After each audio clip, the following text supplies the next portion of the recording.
KNX, AM and FM, Los Angeles. There's more wallop, less waste in every drop of gasoline you buy because only the 1948 Kaiser and Fraser among full-sized American motor cars have highest compression engines as standard equipment. Ladies and gentlemen, tonight the Whistler will be heard after the following special broadcast. We are speaking to you from the White House in Washington. In a moment, the President of the United States will give you a brief address on the eve of the United States Security Loan Drive. Ladies and gentlemen, the President. My fellow Americans, I'm speaking to you tonight about something that each of us as individuals can do to contribute to the winning of the peace. That is the purchase of United States savings bonds. Any workable program for world peace must depend upon a sound, strong, and expanding American economy. When we buy savings bonds, we contribute directly to the strength of our economy, upon which so much depends. By investing in savings bonds, we are fighting inflation, which is still our greatest economic danger. At the same time, we are building toward the economic security of ourselves and our families. At such a time as this, all of us can serve both ourselves and our country by saving all we can against the day when we can spend our dollars to better advantage. Our economic system, which has given us the greatest productive power and the highest standard of living in the world, is based upon individual enterprise, industry, and thrift. We need these qualities at all times in order to prosper. Under present world conditions, we need them more than ever before. Tomorrow, April the 15th, the nation launches its security loan campaign.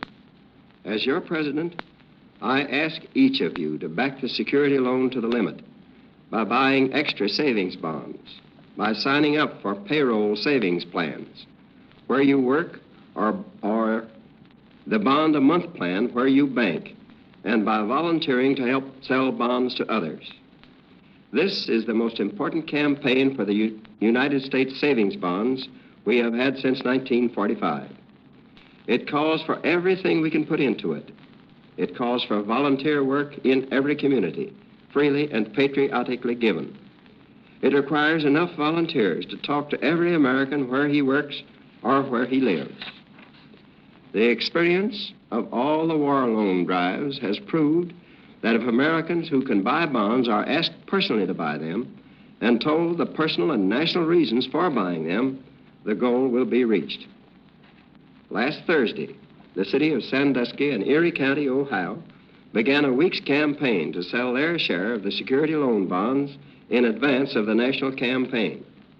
Sandusky and Erie County wanted to be the first in the nation to do the job and show the country how well it can be done if everybody pitches in.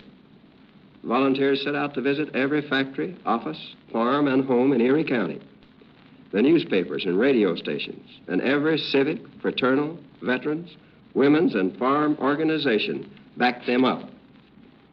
I am happy to be able to tell you that Sandusky and Erie County oversubscribed their goal by 25% in 1 week.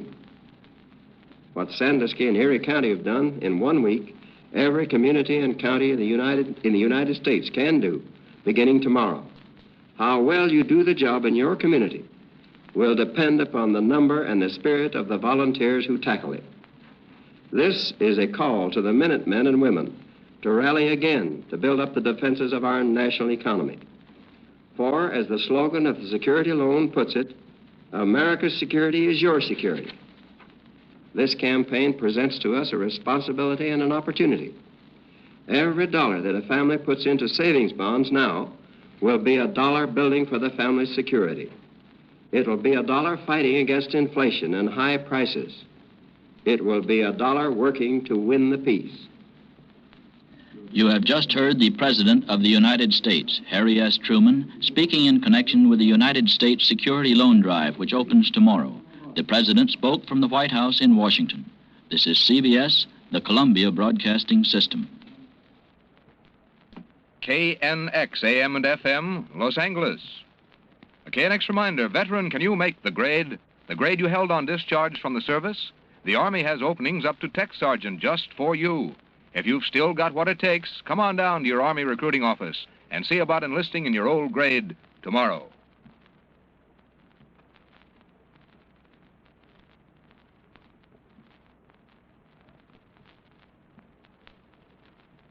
The Signal Oil Program, The Whistler.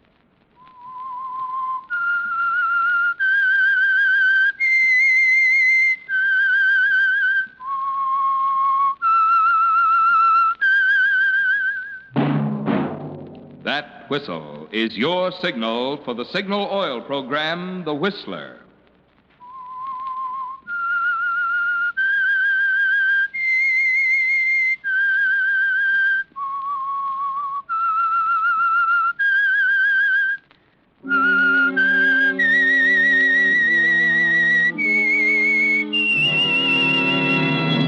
I am the Whistler, and I know many things, for I walk by night. I know many strange tales hidden in the hearts of men and women who have stepped into the shadows.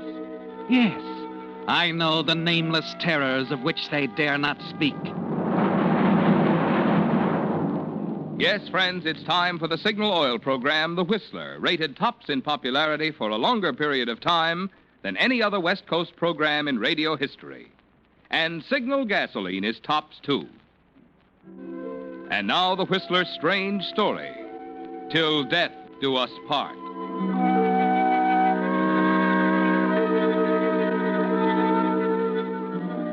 Norman Grayson was an art dealer, an enterprising young man who usually wore a friendly smile. Only last night, the sale of 6 original German manuscripts to the wealthy Richard Morris had brought him $50,000, enough to make anyone smile. But now the smile was gone, and Norman Grayson wasn't at all pleased with the way things were going. As he alighted from the cable car and walked along Divisadero Street toward the sumptuous funeral parlors of Carter and Duff, 1,000 confused thoughts raced through Grayson's mind. Thoughts that went back to last night at the Morris home in the Heights, where Morris's young and attractive wife had received him in the study. I hope you'll forgive me for asking you to come all the way out here at this late hour, Mr. Grayson. There's nothing to forgive. I was glad to come. It's only because of Richard. He's ill, you know.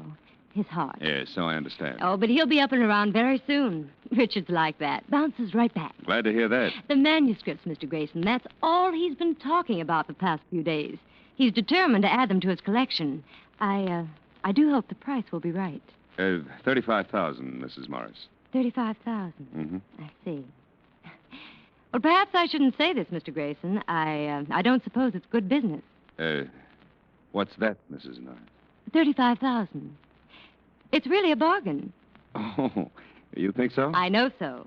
I know manuscripts, too, Mr. Grayson. I've worked with them for some time. The Winston Galleries. I was there for 5 years. That's where I met Richard. You didn't know that? No, I had no idea, Mrs. Morris. Sometimes I think that's why Richard asked me to marry him. Just to have someone around to help with his collection. Oh, that must be Dr. Reed. Come in? Oh, come in, Doctor. Oh, pardon me, Mrs. Morris. I believe I left my overcoat in... Oh, yes, there it is. How is Richard? Slight improvement, I'd say, but still a pretty sick chap. Oh. Doctor, this is Mr. Grayson, Dr. Reed. Hello, Doctor. How are you, Mr. Grayson? Doctor, about Richard, is there anything No, if he becomes restless later in the evening and can't sleep, you might... Yes, the prescription. Same dose as usual, I suppose. That's right. Call me in the morning. Good night, Mrs. Morris. Good night, Dr. Reed. Good night, Mr. Grayson. Night, Doctor. Oh, he's a dear. Really worries about Richard as much as I do. Well, Mr. Grayson, shall we go on up and have a chat with Richard?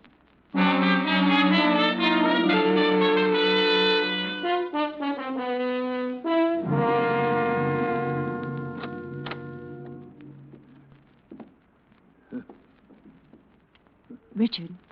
Richard. Janet? Yes, darling. Mr. Grayson is here.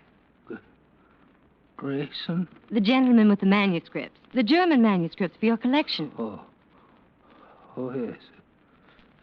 Manuscript. Yes, Mr. Grayson and I talked it all over. He's going to sell them to you. Darling, aren't you listening to me? Mrs. Morris, perhaps we'd better not try. No, it's quite all right, Mr. Grayson. Here, Richard, let me help you sit up. Well, What for, Janet? The check, you have to sign it. It's all made out, everything except the signature, Richard. That's it. That's a good boy. Now, here's the pen. All right. All right. Oh, that's right. There we are. Ah, that's fine, Richard. Now I'll give the check to Mr. Grayson. Thank you. And the manuscripts are all yours. Isn't that wonderful, Richard? Yes. Janet, a glass of water, please. Oh, of course, darling. Here's the water. Here. And here's something to make you sleep. Doctor's orders. Oh, now I'll be back in a little to look in on you. Good night, Richard.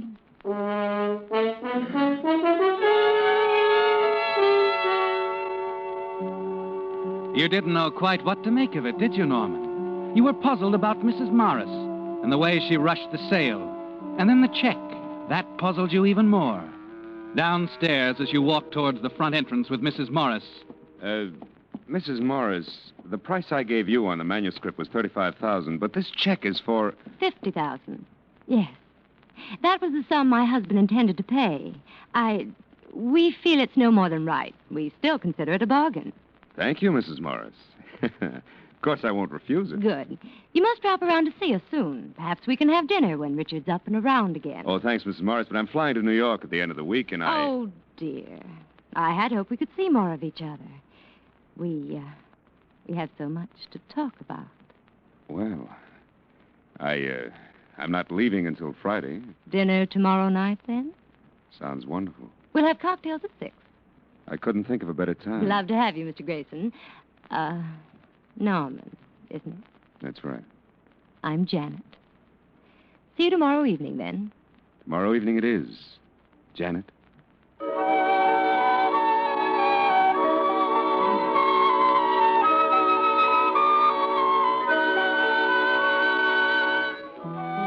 When you left the Morris home, you weren't at all quite certain that business in New York was important enough to drag you away by Friday.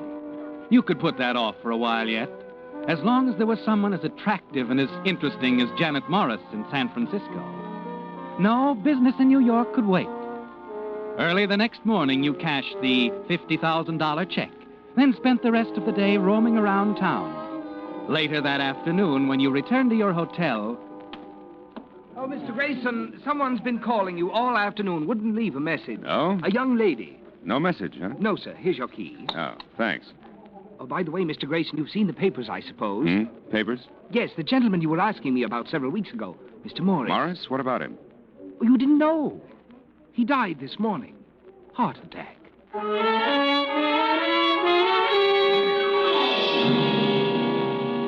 Yes, it was all there in the evening paper. Richard J. Morris, prominent Bay Area businessman, art collector, dead. You hurried up to your room and began to pack, and then the phone rang. Hello? Norman, this is Janet. Janet Morris. Oh, yes. Yeah, I just read the papers. I'm terribly sorry, Janet. Is there anything I can do? As a matter of fact, there is. Yes, I'd like to see you, Norman. There are a few things we should discuss about the manuscripts. Oh? What is there to talk about, Janet? Don't you know? All right. I'll come right up. No, not here at the house. That wouldn't be right. Suppose you meet me in, say, 2 hours from now. I'll be at the funeral parlor making arrangements for Richard. It's on Divisadero. I know. You'll be there, won't you? Yes. I'll be there. Good. I wouldn't want you to do anything foolish, like leaving town in a hurry.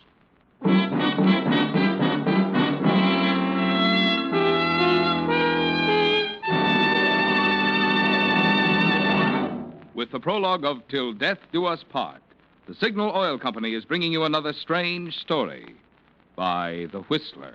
But now, friends, a special announcement. The first announcement on what we honestly believe is today's greatest tire value, barring none. You can now buy a nationally advertised Lee Deluxe 4-ply tire with a 1-year written guarantee against road hazards for only $12.95 plus tax at Signal dealers from Canada to Mexico. That's in the popular 616 size. Other sizes proportionately low priced. Yes, you heard right. I said a top quality 616 Lee Deluxe 4-ply tire. The same tire that sold until yesterday for $15.25, now reduced to $12.95. This is your signal dealer's special for summer driving safety. Just compare. Why, that's actually less than you would pay for a second-line quality tire of some brands. But get this. Never in 45 years has Lee of Conshohocken ever made anything less than top quality. And this rugged Lee tire at $12.95 with its patented double life cord construction is the same quality that has made Lee tires outstanding among leading brands. So now, right now, get your signal dealer's trade-in offer for your old tires. When you do, you'll agree that comparison proves for quality, for value, your best tire buy today is a Lee Deluxe tire for only $12.95 plus tax, exclusively at signal dealers. And now back to the Whistler.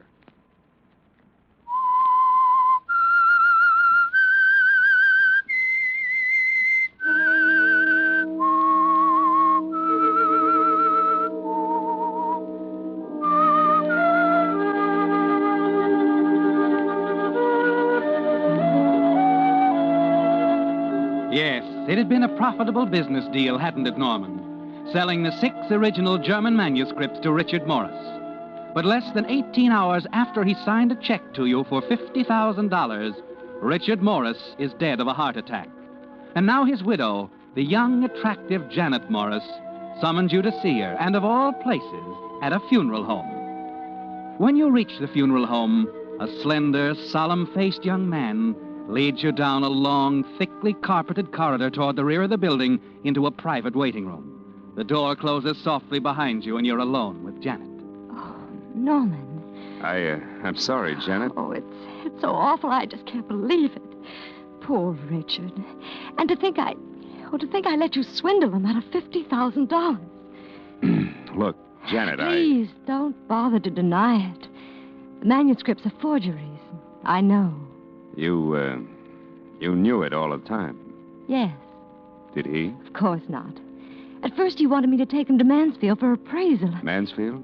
Fred Mansfield? Yes, but I talked Richard out of it. He had a lot of respect for my judgment. I see. So no one knows about this but us and the man responsible for the manuscripts. They're quite good. Ziegler's work, isn't it?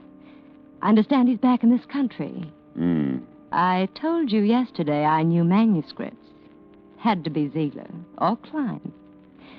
By the way, where is Klein these days? In a Berlin cemetery. He made a mistake. A bad one. Oh, he was such an artist. Oh, I wish they'd stop that music. I don't like it. Janet. Yes? What are we going to do about the manuscripts? Well, I could turn the whole matter over to the police, but it would be such a bother. And, well, after what's happened, I just want to get away somewhere. So? So I think I'll give you the manuscripts.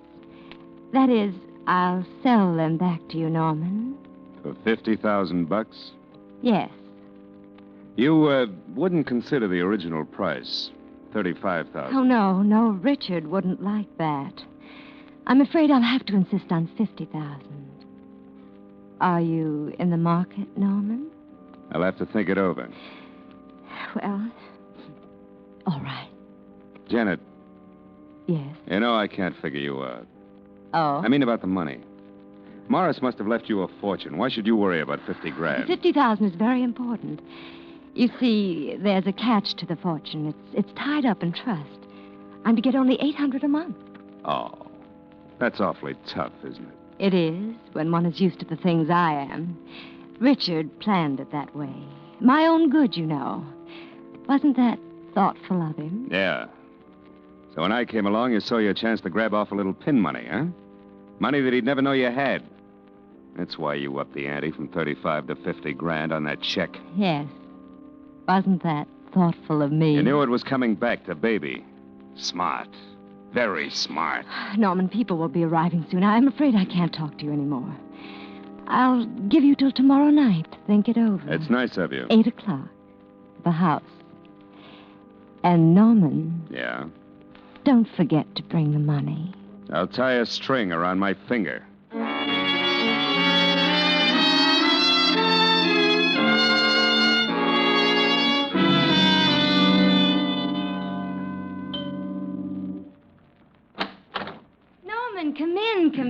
sorry I took so long. I was taking a nap. The servants are all gone. They're at the funeral parlor. Touching, very touching. Why don't you go into the study? I want to freshen up a bit. Fix yourself a drink. Thanks. Popular prices, of course. Norman, you're bitter. Let's just say I got up on the wrong side of the world this morning. Oh, I'm so sorry. Okay. Okay, I'm sold. I better go in and fix a drink before the prices change. I won't be more than 10 minutes, Norman. Make yourself at home.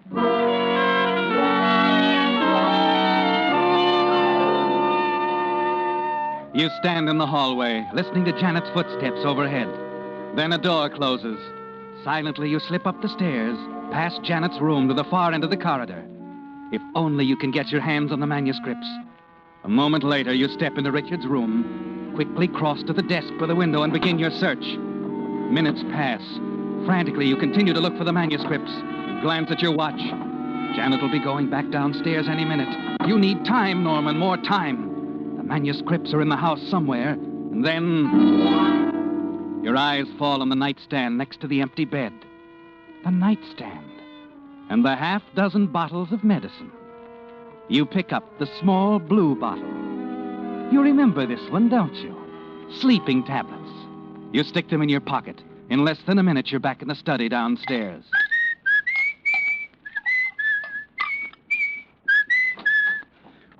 My, aren't we cheerful?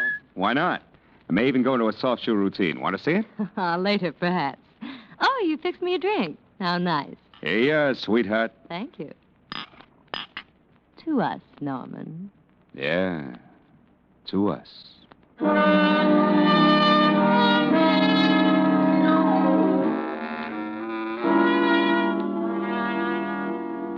know, Janet, it's a funny thing about Ziegler. Seems to pop up in the most unexpected places. I remember the last time I saw him. London. It was right after the Marcus affair. You remember it, don't you, Janet? Janet. What? What did you say, Norman? The Marcus affair. The paintings. Oh, yes. Yes, I seem to remember. What's the matter, sweetheart? Don't you feel well? No. Feel fine. Just sleepy, I guess. I suppose it's stuffy in here. Oh. What you need is another drink, huh? Janet. Oh, no. I don't think so. What were you saying about... Ziegler? Oh, yes. Right after the war. It won't be long now, will it, Norman? Your voice drones on and on. Janet can hardly keep her eyes open. And then finally she drops off to sleep. You keep talking. Then you get to your feet and walk over to her. Janet? Janet? Janet? Oh. Fallen asleep, have you, darling? Don't worry. You haven't got enough to keep you asleep. Too long. Just long enough for me to finish here. Oh, by the way, I hadn't finished telling you how I got the manuscripts. How Klein stole them from Ziegler. And how I had to kill Klein to get them back. Yes. It was a bad mistake on Klein's part.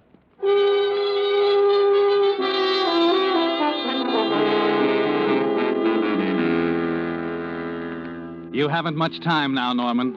The servants may be coming home at any moment. Quickly, you begin a systematic search of the study, and you're in luck. In less than 5 minutes, the manuscripts are tucked away in your inside coat pocket. You leave Janet sleeping peacefully in the chair and slip out the front door. As you stroll down the walk, you toss the bottle of sleeping tablets into the bushes. Then when you reach the gate, you turn and look back at the house. Ha-ha! So long, sweetheart. Sleep tight.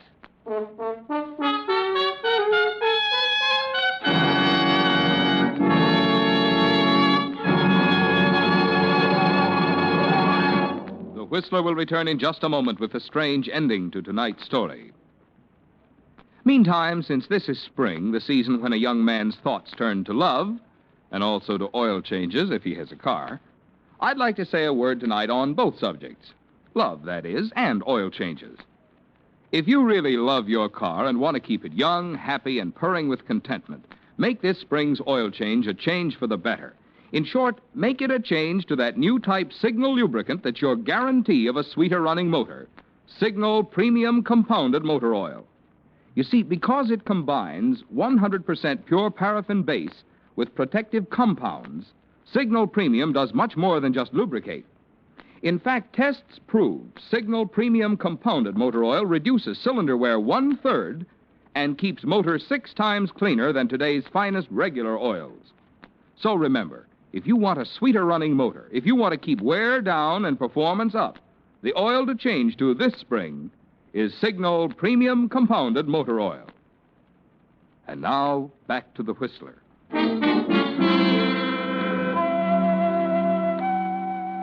You're quite pleased with the way things have turned out, aren't you, Norman?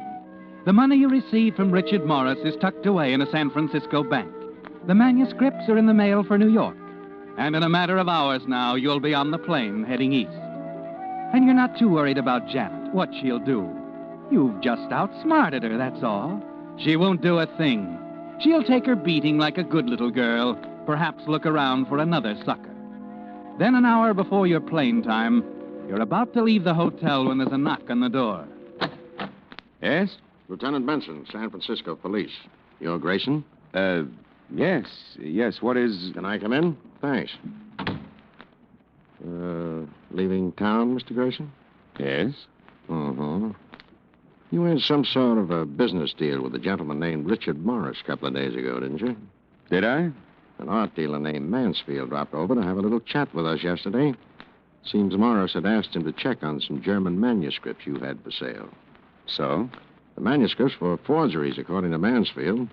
And when Morris died, sort of suddenly, well, Mansfield thought he should bring it to our attention. I don't know what you're talking about, Lieutenant. You were at the Morris home last night, weren't you? Okay. I just dropped in to say goodbye, that's all. Mm-hmm. You were there the night before Morris died, weren't you? The night you poisoned him because he was going to turn you in for fraud. Poisoned him? Wait a minute. Yeah, he was poisoned. Looked just like a heart attack. Now, listen, I didn't poison him. Janet, she must have. Mm-hmm. Why, of course, that's it. She had everything to gain, don't you see? Money So and... she did it, huh? Then last night, she turns right around and takes some of the stuff herself. What? Yeah, the sleeping tablets. It turned out to be poison. She's dead, Grayson. We found the half-empty bottle hidden in some bushes in front of the house. Has some fingerprints on it. Be very interesting to see how they stack up with yours. Hmm?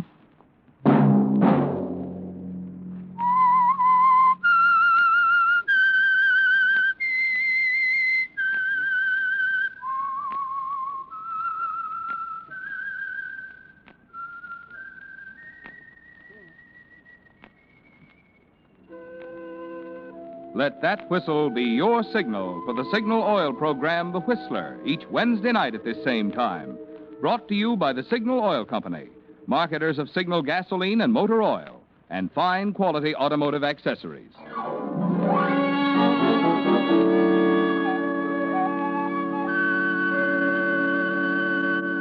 Featured in tonight's story were Doris Singleton and Gerald Moore. The Whistler was produced by George W. Allen, with story by John W. Hart, and music by Wilbur Hatch. This is Marvin Miller speaking. This is CBS, the Columbia Broadcasting System. This is KNX Los Angeles, the voice of Hollywood. 25 seconds until 9 p.m., BULOVA, Bulova watch time. Wear a 21 Jewel Bulova, one of life's choicest possessions. Superlatively dependable, always. You've been listening to the OTR Gold Network. Find more classic radio at otrgold.com.